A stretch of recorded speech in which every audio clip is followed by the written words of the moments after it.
పాతకాలం నాటి జ్ఞాపకాల ఊరికథ. ఒకే ఇంట్లో తాతలు, బామ్మలు, మేనమామలు అందరూ కలిసి ఉండేవారు. ఉదయాన్నే నానమ్మ పొయ్యి ముందే కూర్చొని అన్నం వండేది. మనవళ్ళు, మనవరాళ్ళ కోసం అందరికీ తినిపించేది. అంతా కలిసే తినేవారు. అన్నం, పెరుగు, కొబ్బరి చట్నీ అదే పరమానందం. అప్పుడప్పుడు మావయ్య కూని రాగాలు పాడితే అందరూ నవ్వుకునేవారు. ఆ రోజుల్లో టీవీ అరుదుగా ఉండేది. ఊర్లో ఒక్కరికి టీవీ ఉంటే రాత్రి 7 గంటలయ్యేసరికి ఊరంతా అక్కడే గుమిగూడేది. అప్పటి కాలం నాటి దూరదర్శిని, ఈటీవీ పాత సినిమాలు చూస్తూ పిల్లలు పండగ చేసుకునేవారు. సంక్రాంతి వచ్చిందంటే పశువులకు పూజ, ముగ్గులు వేయడం, హరిదాసుల పాటలు. ఊర్లో ఎవరికైనా పెళ్లి జరిగితే పండగ మొత్తం అక్కడే ఉంటుంది. అందరూ కలిసి సంబరంగా జరుపుకునేవారు. ఇక శ్రీరామనవమి వచ్చిందంటే రామాలయంలో రాముడి కళ్యాణం చూసి నైవేద్యాలు, భోజనం చేసేసి జాతరని చూడాల్సిందే.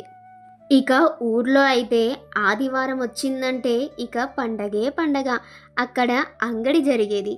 అక్కడ అంగడిలో అన్ని సామాన్లు ఉండేవి. ఇక సంక్రాంతికి ముగ్గులు, పతంగులు, దీపావళి వచ్చిందంటే ఖచ్చితంగా ఇల్లు మొత్తం దీపాలతో ఉండాల్సిందే.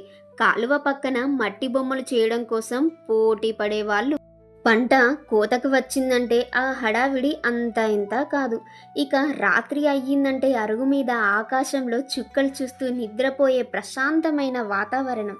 ఇది కథ కాదు, జ్ఞాపకాలు. ఆ రోజులు తిరిగి రావు, కానీ అవి మన జ్ఞాపకాల్లో చిరస్థాయిగా నిలిచిపోయాయి. ఆనాటి ఊరి మంచితనాన్ని, కలిసికట్టుగా జీవించే తీపి నిమిషాలను మళ్ళీ గుర్తు చేసుకుంటూ మీ పాతకాలపు అమ్మాయి.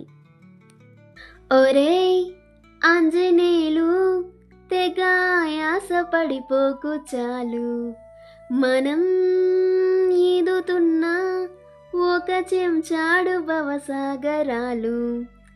మీ ఊరిలో కూడా మీకు ఇలాంటి జ్ఞాపకాలు ఉన్నాయని అనుకుంటున్నాను.